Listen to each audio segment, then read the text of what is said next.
ओम सभी को नमस्ते। मंत्रोच्चारण। ओम सहनाववतु सहनो भुनक्तु सह वीर्यं करवावहै तेजस्विनावधीतमस्तु मा विद्विषावहै। ओम शांति शांति शांति। वेदांत दर्शन की कक्षा संख्या 100 है। दूसरे अध्याय के तीसरे पाद के हमने 39वें सूत्र तक विचार किया है। कल के प्रसंग में उपादानात् से लेकर के समाधि अभावाच्च यहां तक विचार किया है। तो उपादानात् का अर्थ कौन बताएंगे?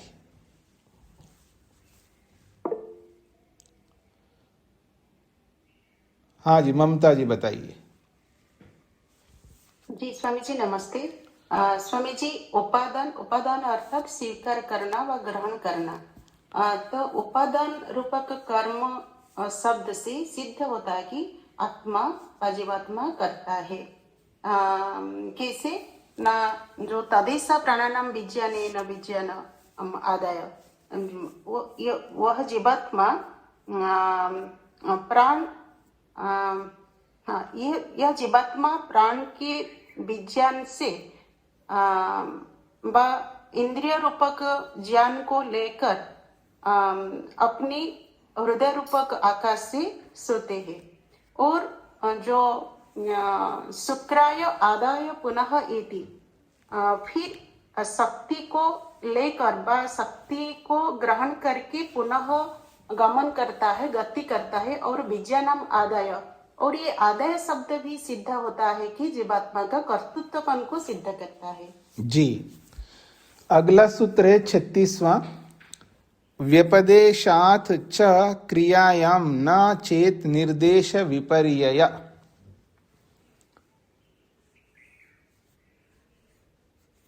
हाँ जी, आप में से रामवीर जी बताएंगे।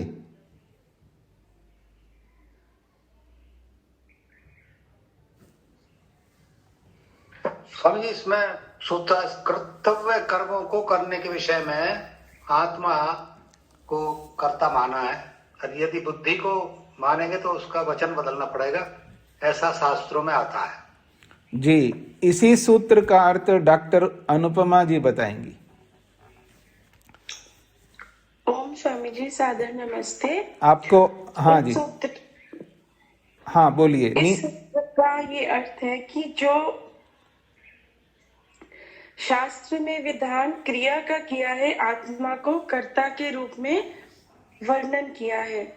तो अगर हम आत्मा को कर्ता के रूप में वर्णन करते हैं तो वाक्य जो बनता है वो बनता है विज्ञानम यज्ञम करोति, क्योंकि यहाँ पे यज्ञ जो है वो कर्म है, क्रियापद तनुते है और ये नपुंसक लिंग में है।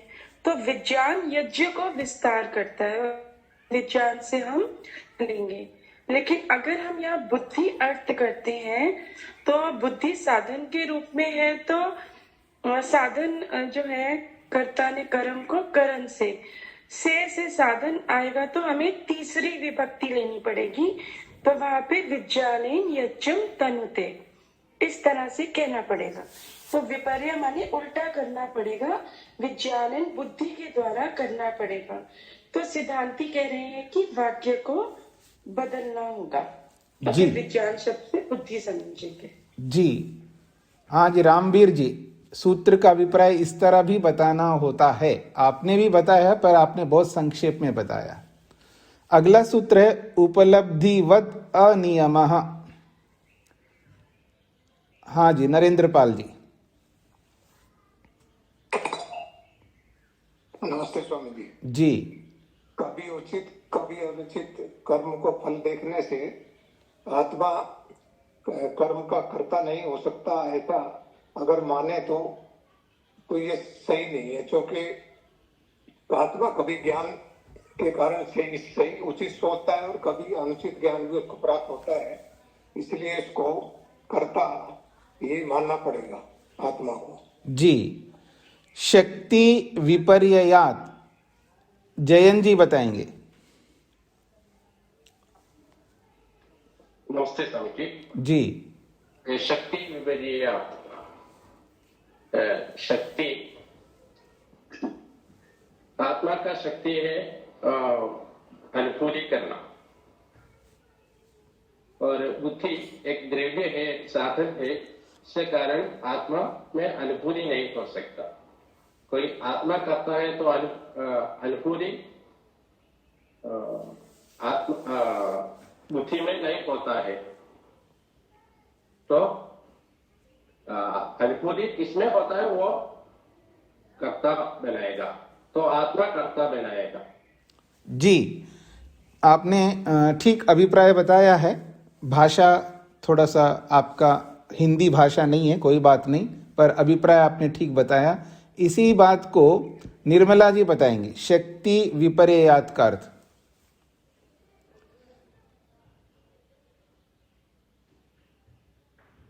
नमस्ते स्वामी जी। जी, यदि आत्मा कर्ता ना हो तो फिर बिन बुद्धि में कर्तव्य स्वीकार नहीं किए जाने से आत्मा की शक्ति का विपरीत दोष आ जाएगा। बुद्धि जो है उससे मतलब बुद्धि जो है वो निर्णय नहीं कर सकती इसके बारे में। जी, हाँ जी, बुद्धि उत्तम कर्तव्य करने में ऐसा स्थिति हो तो आत्मा शक्ति के विपरीत दोष आ जाएगा, मतलब आत्मा ही तो असली कार्य करती है। ठीक है। समाधि अभावाच्च धन्यवाद। उमेश जी बताएंगे। समाधि का अभाव होने पर भी बुद्धि कर्ता नहीं है, क्योंकि समाधि निरोध से लगती है और निरोध बुद्धि का ही किया जाता है। इसलिए निरोध का कर्ता बुद्धि से भिन्न आत्मा ही सिद्ध होता है। जी, तो आपके सामने बहुत सारी बातें आ गई हैं, 35वें सूत्र से लेके 39वें सूत्र तक। आप में से कुछ लोग हैं जो हाथ खड़ा नहीं कर रहे हैं और उत्तर भी नहीं दे रहे हैं, तो उनको भी तैयारी करना चाहिए और हाथ खड़ा करना चाहिए। आगे बढ़ता हूं जी। 40वें सूत्र की भूमिका में लिखा है, 39वें सूत्र में समाधि को लेकर के बात कही है। तो प्रश्नकर्ता प्रश्न कर रहा है, समाधौ तु सर्ववृत्ति निरोधात् आत्मा तदानीम न कर्तृरूपे अवतिष्ठते। प्रश्नकर्ता का प्रश्न क्या है उसको समझ लीजिएगा। ये जो समाधि लगती है, कब लगती है? सर्ववृत्ति निरोधात्, समस्त वृत्तियों को रोक लेने से समाधि लगती है।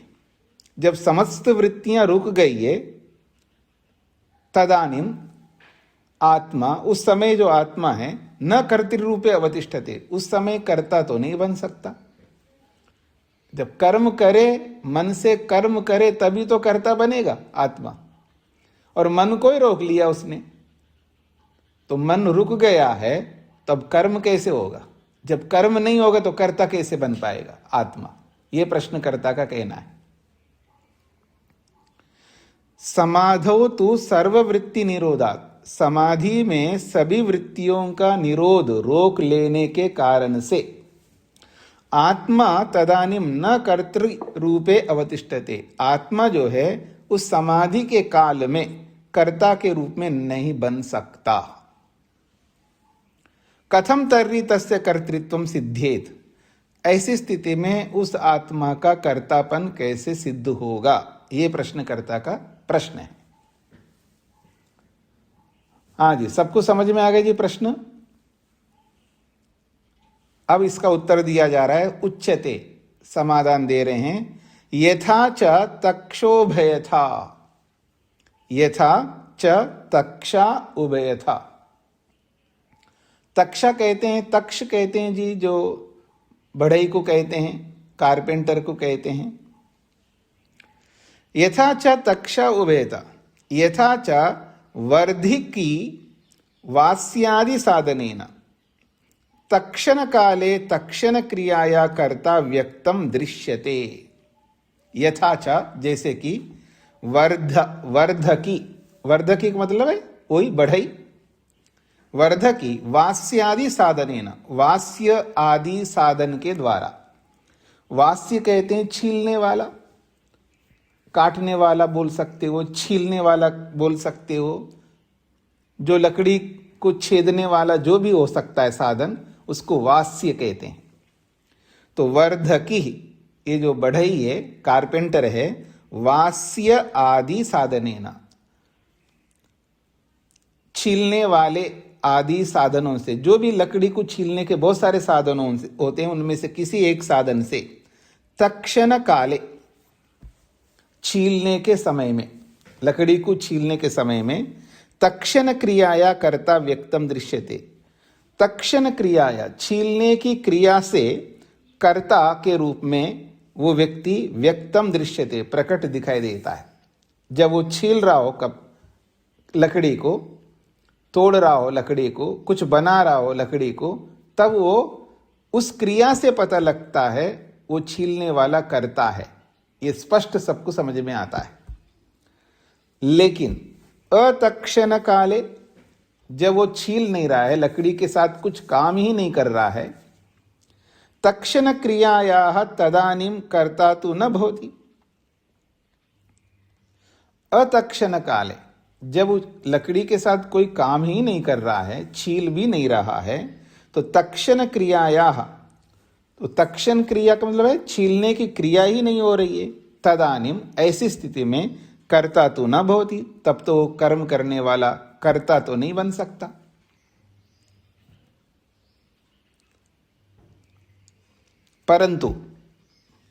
परंतु तक्षण क्रिया शक्तिमान तो भवति एव, लेकिन छीलने का सामर्थ्य तो उसके अंदर होता ही है, तभी तो उसको बढ़ई कहते हैं। परंतु तक्षण क्रिया शक्तिमान तो भवति एव, परंतु वो तक्षण क्रिया की शक्ति वाला, अर्थात छीलने की शक्ति वाला तो उस समय भी रहता है। संबंधाभावाद एव तदानीम तस्य अकर्तृत्वम, संबंध अभावाद, क्योंकि उस समय उसका संबंध नहीं है, लकड़ी के साथ उसका संबंध नहीं है। हर समय थोड़ा वो छीलता है व्यक्ति, हर समय थोड़ा लकड़ी का काम करता है। आखिर व्यक्ति का अपना सामर्थ्य है, उसको सोना भी है, खाना भी है, बहुत सारे दूसरे काम भी होते हैं। तो कहते हैं संबंध अभावाद एवं, जब उस लकड़ी के साथ संबंध ना होने पर ही तदानीम, उस समय तस्य अकर्तृत्वम, उस समय वो उस लकड़ी का छीलने वाला नहीं रहता है, वो अकर्ता रहता है। तथैव, ठीक इसी प्रकार से आत्मनो अपि कर्तृत्वम व्यक्त अव्यक्त रूपेण उभयथा भवति एव, जैसे बढ़ई के विषय में बोला है, वैसे ही तथैव आत्मनः अपि, जीवात्मा का भी कर्तृत्वम, उसका कर्तापन कभी व्यक्त होता है, प्रकट होता है, कभी अव्यक्त होता है, कभी अप्रकट होता है। इन दोनों रूपों से उभयथा भवति एव, इन दोनों रूपों से वो आत्मा रहता ही है, कभी करता रहता, कभी अकर्ता रहता है। इसमें क्या समस्या है? फिर भी उसको तो करता तो बोला ही जाएगा ना।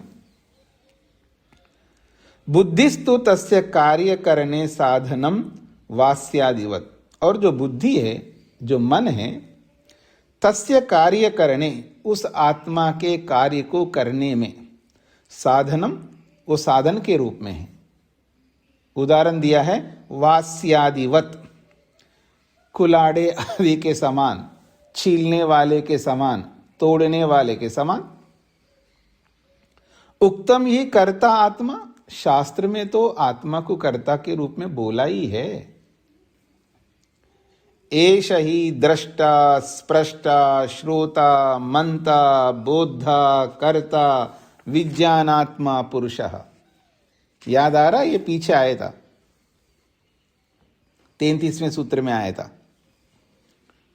एष ही, ये जो जीवात्मा है वो दृष्टा है, देखने वाला है, स्पृष्टा, स्पर्श करने वाला भी है, श्रोता, सुनने वाला भी है, मनता, मनन करने वाला भी है, बोद्धा, जानने वाला भी है, कर्ता, कर्म करने वाला है, विज्ञानात्मा ज्ञान स्वरूप वाला है, उसको पुरुष कहते हैं। तस्मात् आत्मा एव कर्ता, इसलिए आत्मा को कर्ता मानना ही होगा आपको। स्पष्ट हो गया जी सभी को?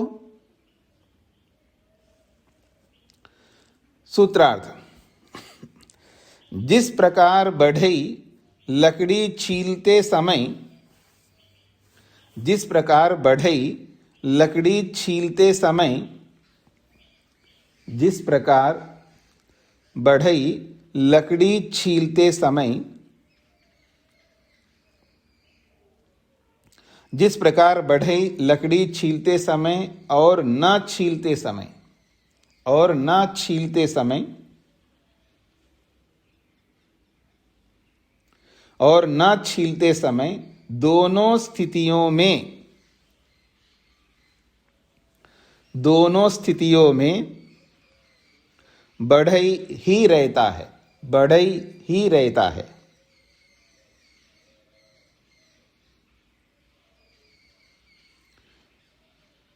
दोनों स्थितियों में बढ़ई ही रहता है। ऐसा ही आत्मा,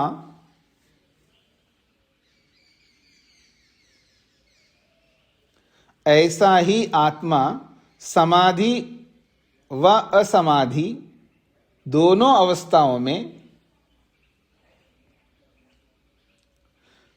ऐसा ही आत्मा समाधि व असमाधि दोनों अवस्थाओं में कर्ता के रूप में ही रहता है। यह कर्म कर्ता के रूप में रहता है। दोनों बातें हैं, कर्ता के रूप में ही रहता है, ऐसा लिख लीजिएगा। ऐसा ही आत्मा समाधि व असमाधि दोनों अवस्थाओं में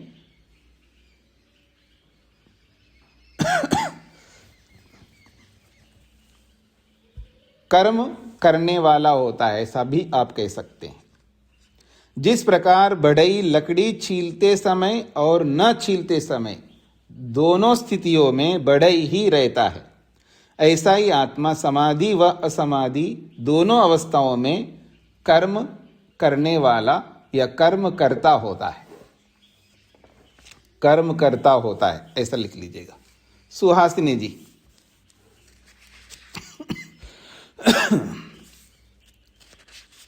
बोलिए। ने कहा है कि जिस प्रकार बढ़ई लकड़ी छीलते समय और न छीलते समय दोनों स्थितियों में बढ़ई अर्थात करता ही रहता है यहाँ पर। और भाष्य में जो कहा है अतक्षण काले, भाष्य में जो कहा है अतक्षण क्रिया शक्तिमान तो भवत एवं संबतः भवत है। यहाँ पर जो कहा है कि छिलने का जो जब छिल नहीं रहा होता है उस समय लकड़ी को, उस समय छिलने की कर्ता तो हो नहीं सकता, न भवती लिखा है। यहाँ पर क्या मतलब उस लकड़ी उस समय छील नहीं रहा है, ये कहा जा रहा है। उधर छोड़ दीजिए, वहां क्या लिखा उसको छोड़ दीजिए, आप मेरी ओर देखिएगा। कर्तापन आत्मा में रहता ही नहीं रहता। जैसे आपके अंदर मनुष्यपन है तो मनुष्यपन रहेगा नहीं रहेगा आपके अंदर? रहता है, रहता है। आप मनुष्यपन ना करो तो भी मनुष्यपन तो रहता है ना आपके अंदर, तब भी रहता है। तो ऐसे ही यहां पर बढ़ईपन तो है ही है उसके अंदर। भाई लकड़ी छील रहा है या नहीं छील रहा है, यही सूत्र कहना चाहता है। ठीक है जी। हाँ जी, आगे बढ़ता हूं जी मैं। मास्तु तावत बुद्धो कर्तृत्वम जीवात्मनि एव कर्तृत्वम स्यात्, परंतु प्रश्नकर्ता एक प्रश्न कर रहा है, मां अस्तु तावत बुद्धो कर्तृत्वम। अस्तु ठीक है जी, हम मान लेते हैं कि बुद्धि के अंदर कर्तृत्व ना रहे, अर्थात मन में कर्तापन ना रहे, हम मान लेते हैं। जीवात्मनि एवं कर्तृत्वम स्यात्, और जीवात्मा में ही कर्तापन रहता है ऐसा मान लेते हैं।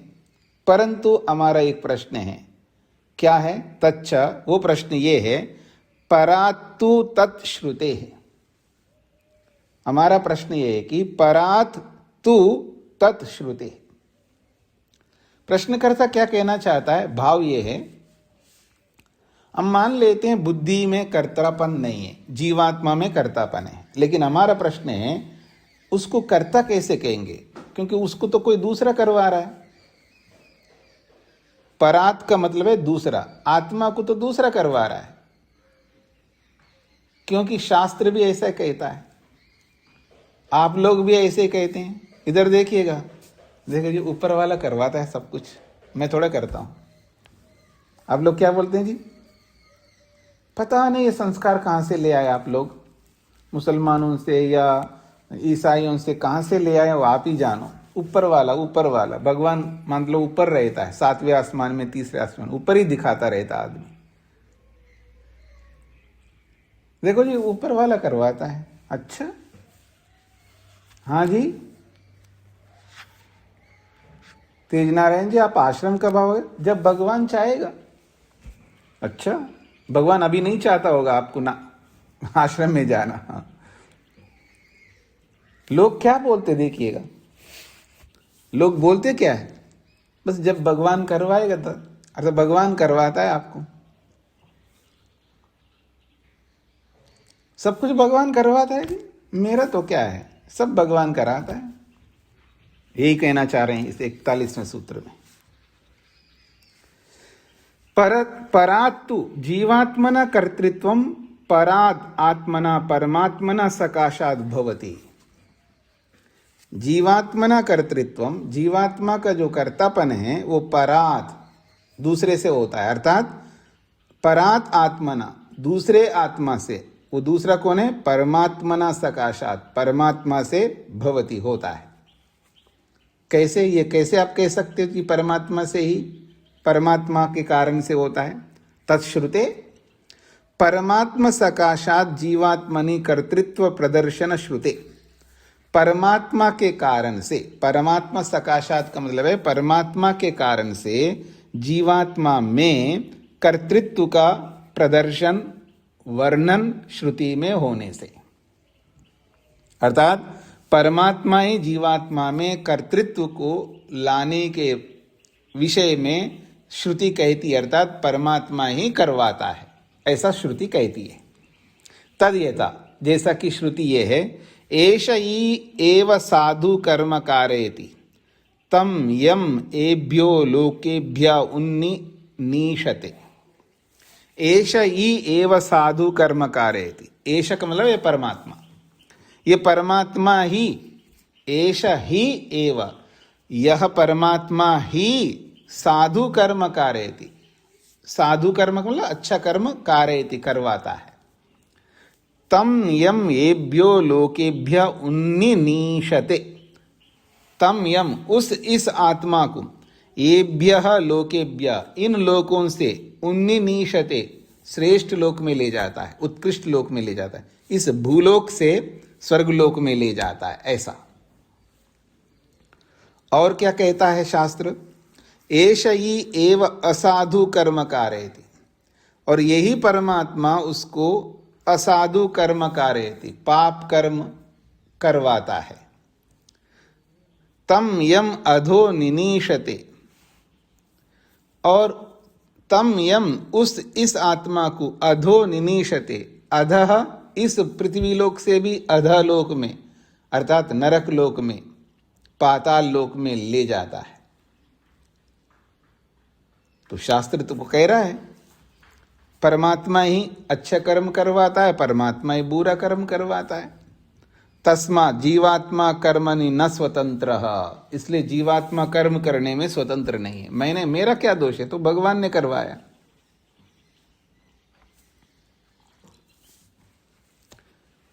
सूत्रार्थ, जीवात्मा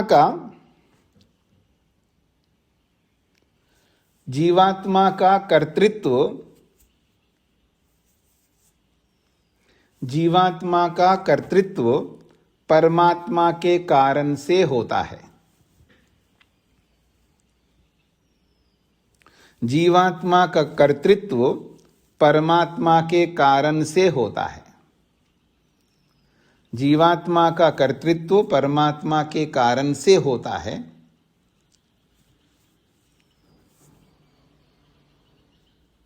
जीवात्मा का कर्तृत्व परमात्मा के कारण से होता है, इसलिए आत्मा स्वतंत्र नहीं है। इसलिए आत्मा स्वतंत्र नहीं है, ऐसा ही श्रुति कहती है। ऐसा ही श्रुति कहती है।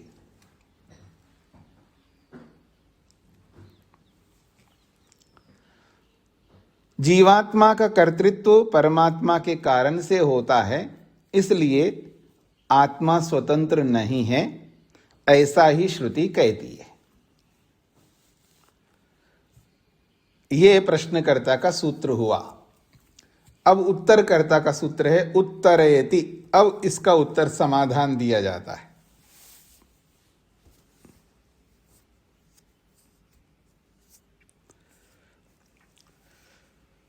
कृत प्रयत्नापेक्षस्तु विहित प्रतिषिद्ध अवैयर्थ्यादिभ्यः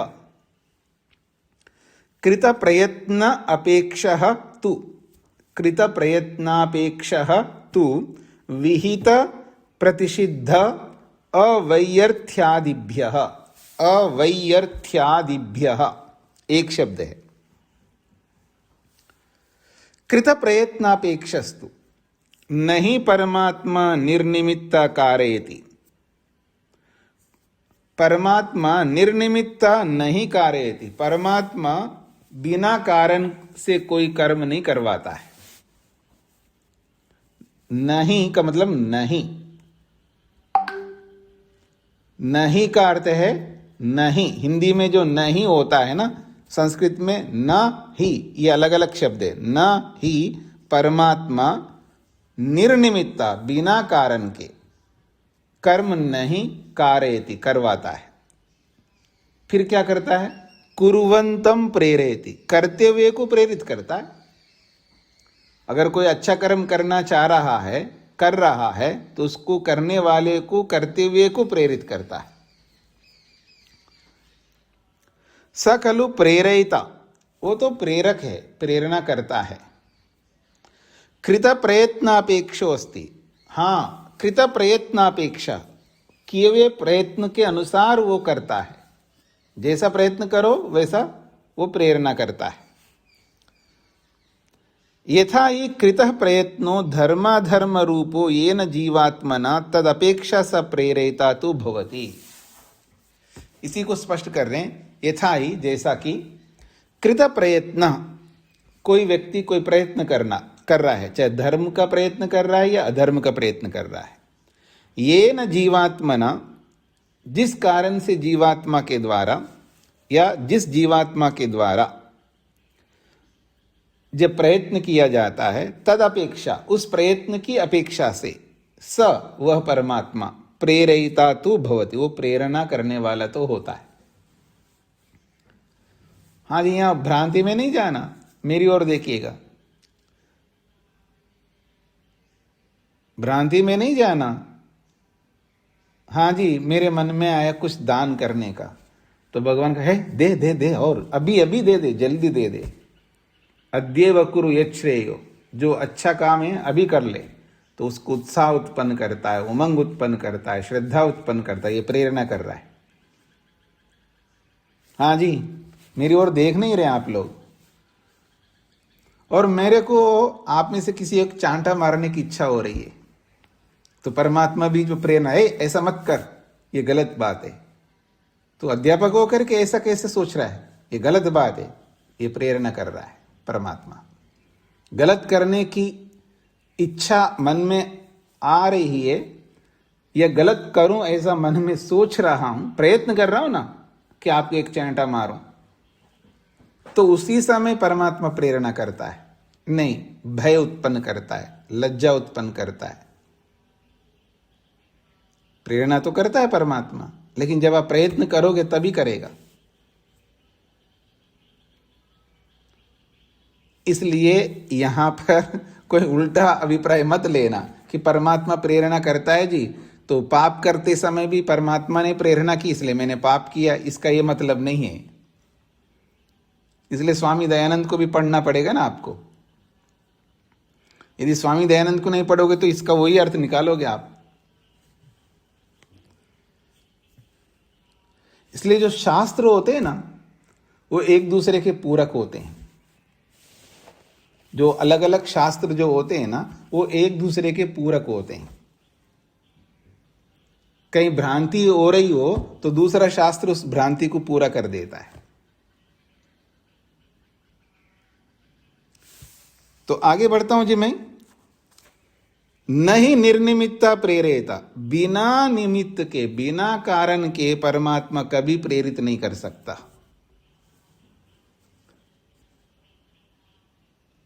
हाँ जी तेज नारायण जी, आश्रम कब आ रहे हो? जब भगवान चाहेगा। भगवान क्यों चाहेगा जी?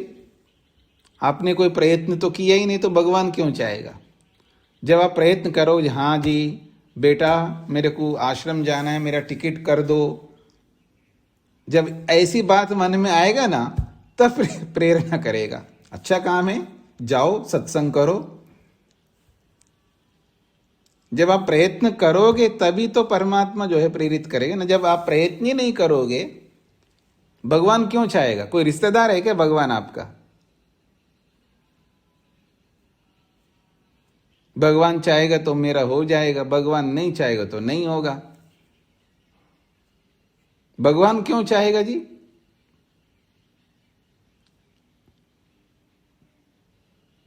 हाँ जी भगवान चाहेगा तो मैं फर्स्ट रैंक ले आऊंगा, तो भगवान ने आपके लिए सोचा है फर्स्ट रैंक। दूसरे के साथ क्या अन्याय करेगा भगवान? क्यों जी? तो भगवान ने मेरे ऊपर कृपा कीजिए, मैं फर्स्ट रैंक पर आया हूं, मतलब दूसरों के लिए, दूसरों के ऊपर कृपा नहीं किया।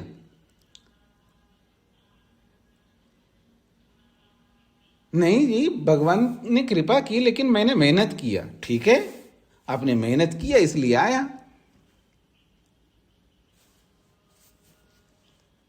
कर्म तो आपको करना होगा ना, परमात्मा थोड़ा ऐसा करवाता है। हाँ वो उत्साह उत्पन्न कर सकता है, श्रद्धा आपके अंदर उमंग उत्पन्न होगा, आपके अंदर मेहनत करने की इच्छा शक्ति जगेगी। जब प्रसन्नता रहती है, उमंग रहता है, उत्साह रहता है, तब आप मेहनत कर और ज्यादा करोगे। जब आप पाप करने के लिए सोचोगे तब आपके अंदर लज्जा उत्पन्न करेगा, भय उत्पन्न करेगा, तो आपका जोश कम होता रहेगा।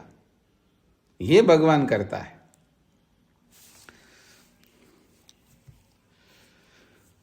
हाँ जी, यदि ही परमात्मा जीवात्मा कृत कर्म न अपेक्षेता, यदि परमात्मा जीवात्मा कृत कर्म न अपेक्षेता तर्हि, यदि परमात्मा जीवात्मा के द्वारा किए हुए कर्मों की अपेक्षा न करे तो विहित प्रतिषिद्ध अवैयर्थ्यादिभ्य, जो विहित जो शास्त्रों में विधान किया गया है वो व्यर्थ हो जाएगा, और जो निषेध किया है वो भी व्यर्थ हो जाएगा।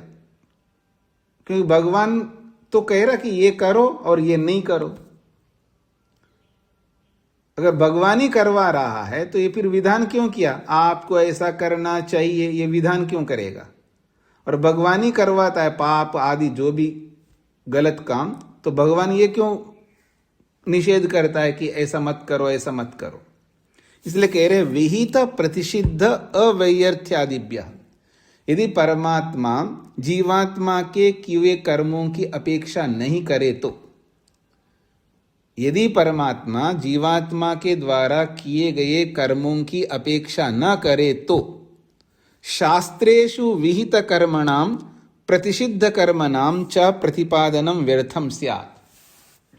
तब तो शास्त्रों में जो भी विहित कर्म हैं और शास्त्रों में जो प्रतिषिद्ध कर्म हैं उनका प्रतिपादन करना, उनका वर्णन करना व्यर्थ हो जाएगा। फिर क्या कहा है परमात्मा ने, क्या विधान किया? देखो देखो ना मेरे को, क्या खा रहे हो? त्यक्तेन भुंजी था, त्याग पूर्वक खाओ ना। लोभ पूर्वक खा रहे हो आप, त्याग पूर्वक खाओ। त्यक्तेन भुंजी था, क्या मतलब होता है जी? त्यक्तेन भुंजी था का मतलब, त्याग पूर्वक खाने का मतलब क्या होता है?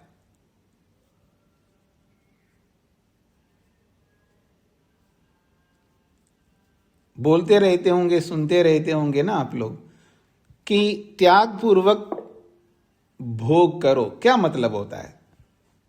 सुशीला जी क्या कहना चाह रहे हैं आप? स्वामी जी नमस्ते। जी, मतलब खाते समय लोभ नहीं करना, कि या ये नहीं सोचना, उसमें आसक्ति नहीं करना कि बहुत अच्छा है, मुझे और मिले, ज्यादा मिले। तटस्थ रहना। अच्छा ठीक है, चलो और सुनता हूं मैं इनका क्या कहना है। अंकुश आर्य बताइए माता जी, क्या कहना चाहते हो आप? स्वामी जी नमस्ते। जी, त्याग पूर्वक, वो तो मैंने त्याग पूर्वक यहाँ बोला ही है, मैं त्याग पूर्वक भोगना, वो त्याग पूर्वक भोगने का मतलब पूछ रहा हूं।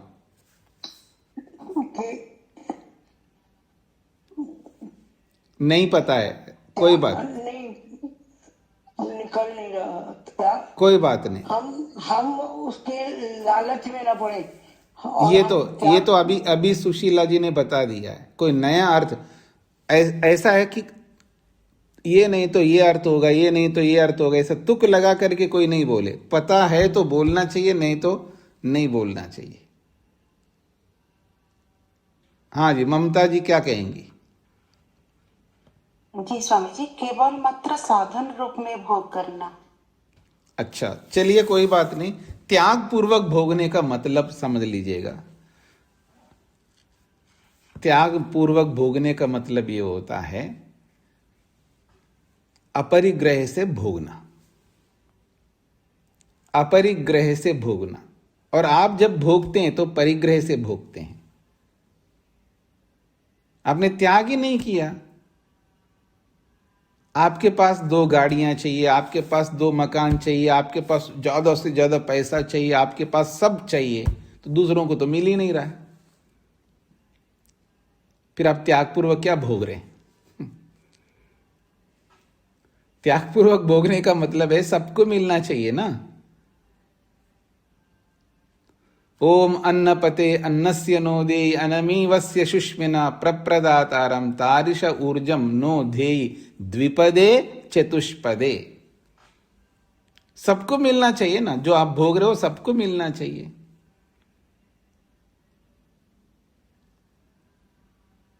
तो त्याग पूर्वक भोगने का मतलब ये होता है अपरिग्रह पूर्वक भोगना, तब वो होता है त्याग पूर्वक भोगना।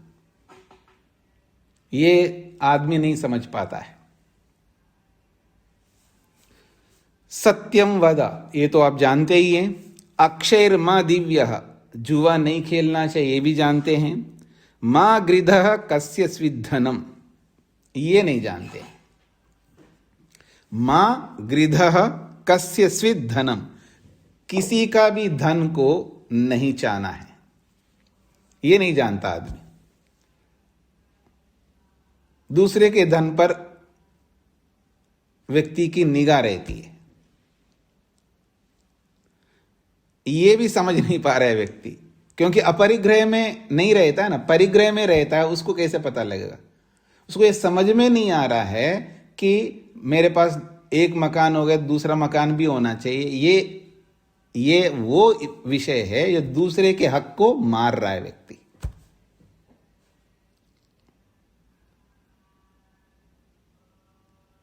सबको मिलना चाहिए ना, मेरे को ही क्यों मिले, सबको मिलना चाहिए ना।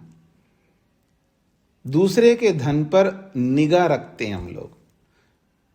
इसका यह मतलब नहीं है कि दूसरे के यहां चोरी कर रहे हैं, ये वो नहीं है। अपरिग्रह का पालन ना करना ही दूसरे के धन पर निगाह रखना है।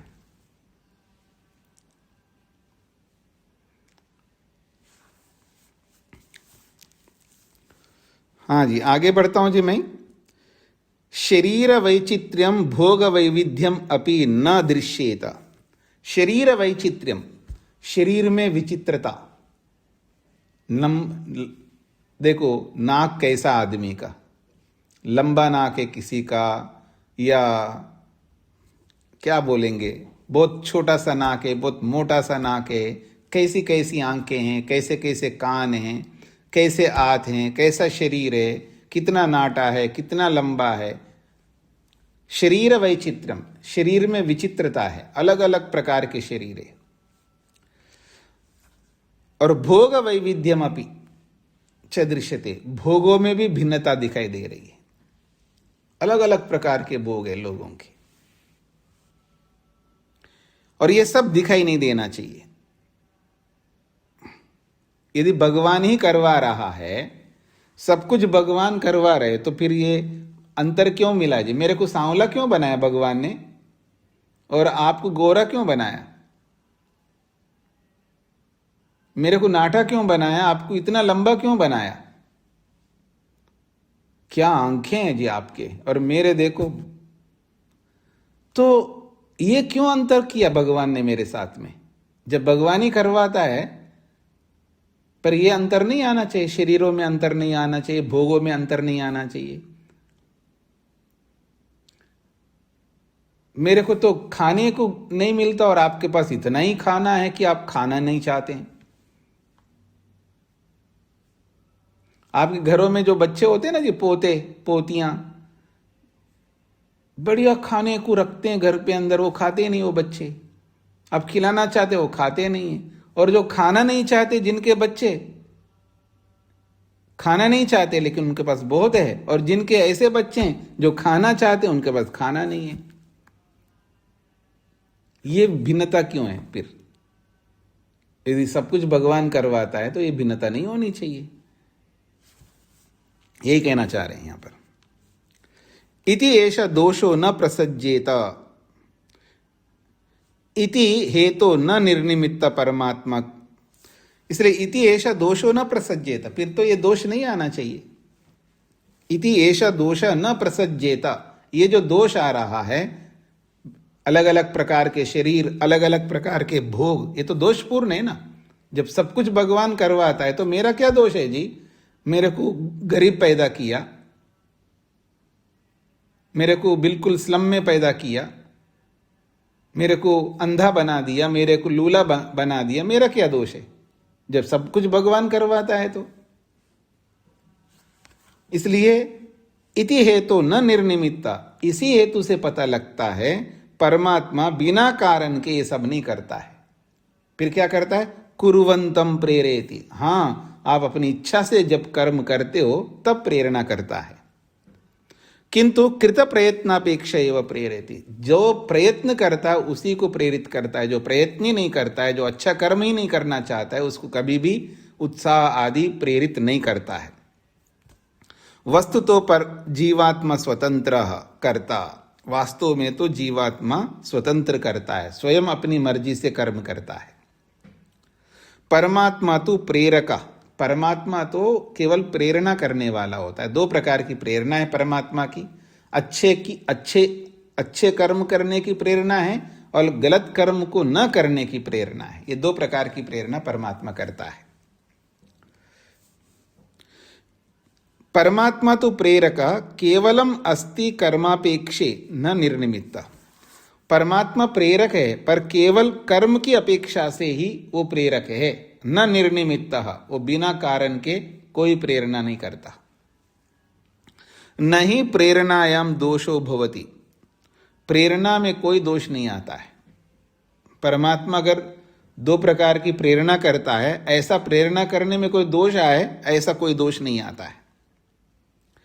प्रेरणा तो वांछनीय, हाँ, प्रेरणा की तो इच्छा करनी चाहिए व्यक्ति। वांछनीय, प्रेरणा की इच्छा करनी चाहिए। आप परमात्मा से इच्छा करें, आप प्रेरणा गए, परमात्मा मेरे को ऐसी प्रेरणा करो जो मैं अच्छा कर्म करूं।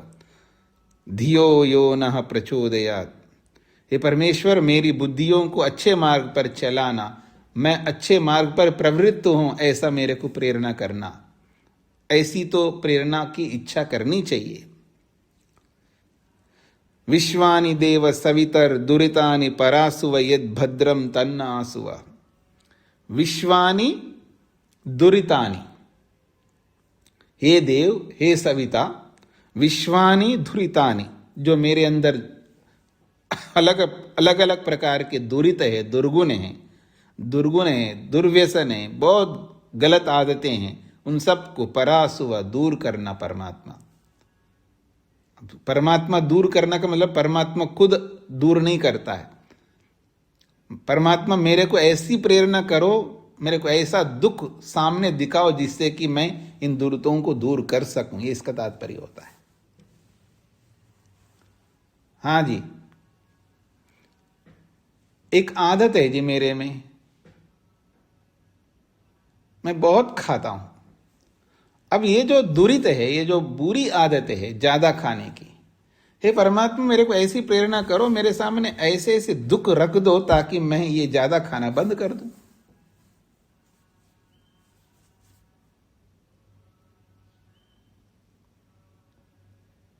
मेरे सामने ऐसे कष्ट ले आओ ना, ज्यादा खाए तो ऐसा बढ़िया कष्ट दे देना भगवान, ताकि उससे प्रेरित होकर के मैं दुरित को दूर कर सकूं। हाँ जी, रोज हवन करना। विश्वानि देव सवितर दुरितानि परासुव यद भद्रम तन्ना। कुछ भी बोलते रहो, आपके बोलने से क्या होगा? करना धरना तो है ही नहीं, बस केवल बोलते जाओ, ऐसे थोड़ा होगा।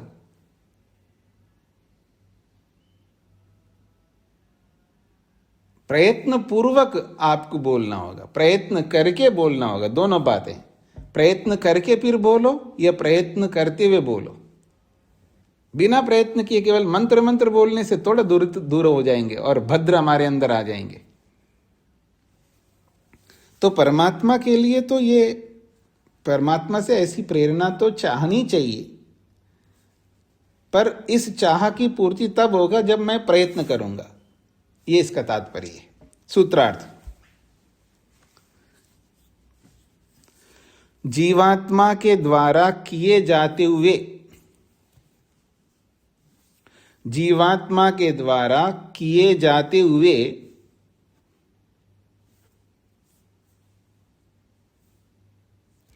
जीवात्मा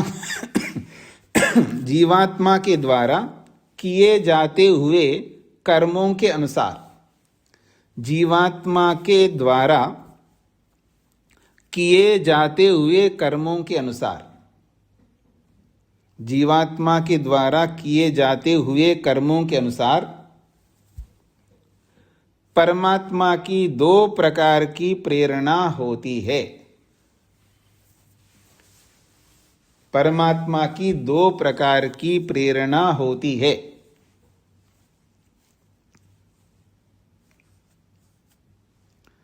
परमात्मा की दो प्रकार की प्रेरणा होती है।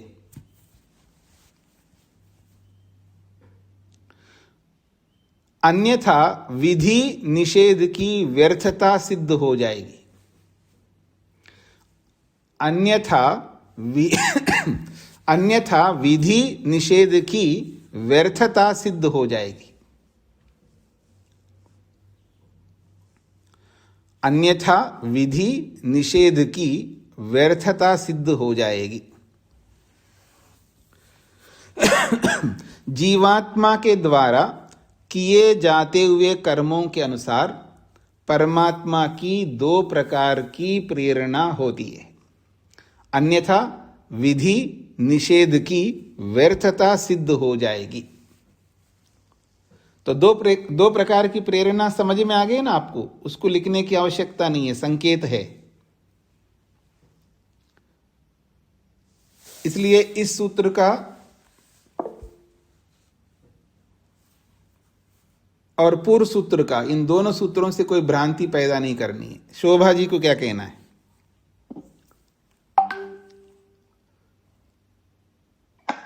विधि निषेध, हाँ जी, विधि निषेध, आगे बोलिए। विधि निषेध बोल करके रुक गए आप। विधि निषेध,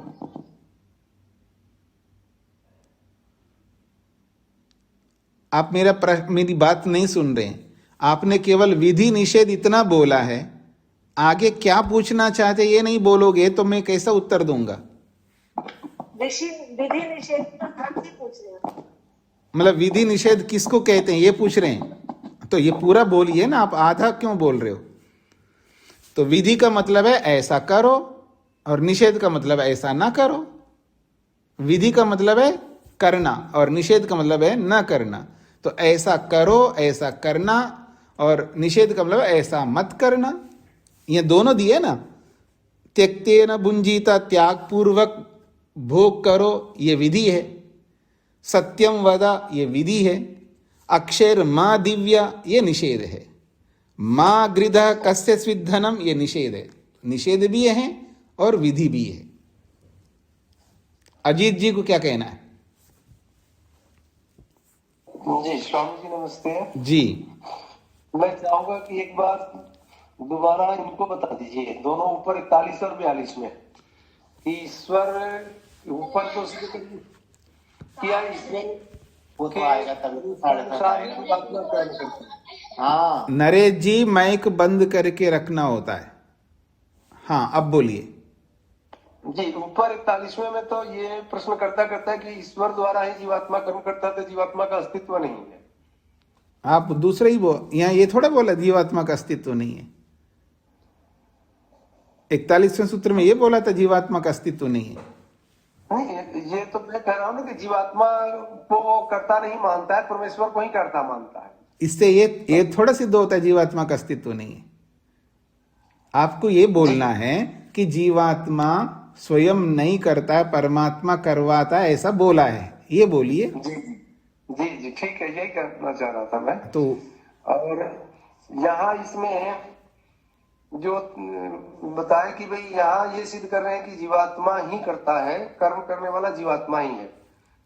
तो आप 41वें सूत्र को मैंने क्या बताया था? ये सूत्र किसकी ओर से है? 41वां सूत्र प्रश्नकर्ता की ओर से है। तो प्रश्नकर्ता कुछ भी बोल सकता है ना।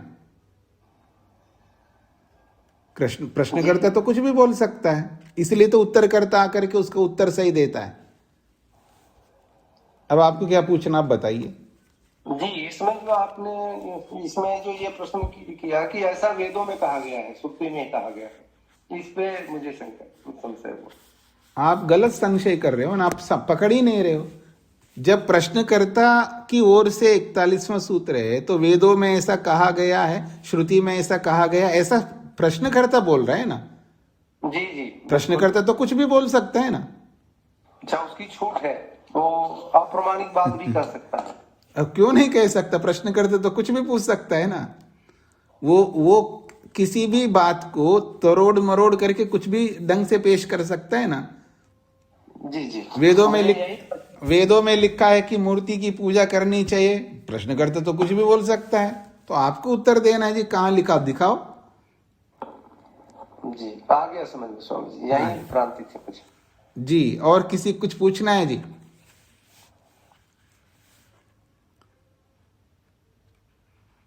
अच्छा, और किसी को कुछ नहीं पूछना है तो फिर आज इतने ही रखता हूं मैं। समय तो थोड़ा सा 1-2 मिनट ही है। हाँ जी, नरेंद्र पाल जी। नमस्ते स्वामी। स्वामी जी तो फिर जो एक कौशिकीय का जो इन्होंने वो दिया है जी, उसका फिर मतलब क्या हुआ? हाँ, उसका मतलब उसने गलत अर्थ किया उसका। मतलब एष ही एवं साधु कर्म कारयति तम यम एभ्यो लोकेभ्य उन्निनीशते। मतलब ये परमात्मा करवाता का मतलब वहाँ प्रसंग को देखना होगा। वो परमात्मा जो करवाता है वो किस रूप में करवाता? अच्छा कर्म तो परमात्मा करवाता ही है, अच्छे कर्म करने के लिए प्रेरणा करता है। लेकिन दूसरी बात है एष एव असाधु कर्म कारयति, वो परमात्मा ही गलत कर्म करवाता है, ऐसा थोड़ा है। परमात्मा गलत कर्म थोड़ा करवाता है।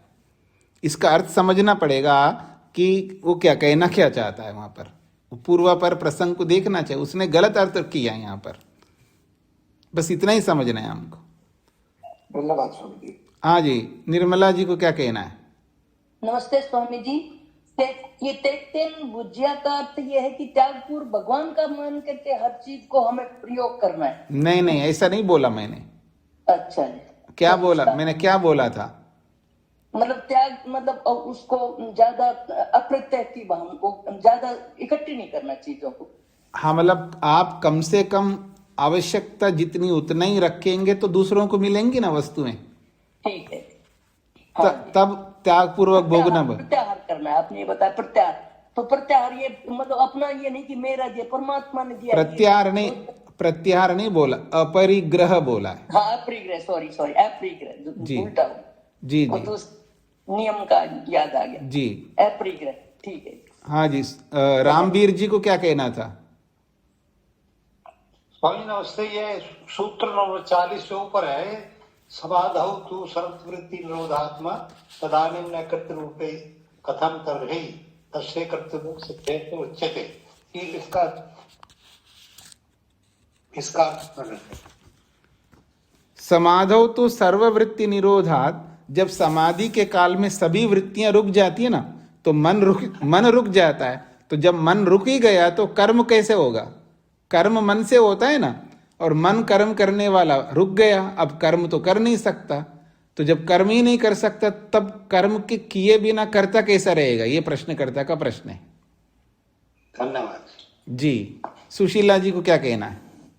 स्वामी जी, मुझे पूछना है कि जैसे भोजन में राग हो जाता है जी, जो चीज हमें अच्छी लगती है तो उसमें हम राग युक्त होके खाते हैं जी, लेकिन राग न हो तो इसके लिए क्या करना चाहिए? राग ना होने के लिए तो विवेक उत्पन्न करना चाहिए ना। नहीं, वो तो स्वादिष्ट लग रही है तो विवेक क्या? नहीं, स्वादिष्ट तो लगना ही चाहिए। स्वादिष्ट ना हो तो वो खाना शरीर को कैसे लगेगा? स्वादिष्ट लगना अलग बात है। राग का वो हमें मिले, ये राग हो जाता है ना। देखिए, पहले समझने का प्रयत्न करिए। स्वादिष्ट ना लगे जैसे तैसे थोड़ा खाना है। स्वादिष्ट लगे अच्छा है, स्वादिष्ट लगना एक अलग बात है। राग का मतलब है अलग है। राग का मतलब अविद्या है। लेकिन जिस दिन स्वादिष्ट नहीं लगता वही चीज उस दिन ऐसा लगता है कि ये स्वादिष्ट नहीं है, तब वही संस्कार उभरता है कि हमें वैसा चाहिए। नहीं, आपने योग दर्शन नहीं पढ़ा होगा ना? तो पढ़ा है, पढ़ने में आपका ही पढ़ा हुआ, पर ये समझ में नहीं आता मुझे। तो अगर ये समझ में आ जाए तो मुक्ति नहीं होगी। तो वही तो चाहिए ना, क्या अब तो अच्छे संस्कार डालने। दोबारा पढ़िएगा, जब दोबारा योग दर्शन चलेगा ना तब आप। वो तो मैं पढ़ूंगी जब आप पढ़ाएंगे, लेकिन मैंने साधन पाद आपका ही यूट्यूब पे साधन पाद 3 टाइम्स पढ़ा, 3 टाइम्स, और बहुत सारी चीजें क्लियर हुई हैं।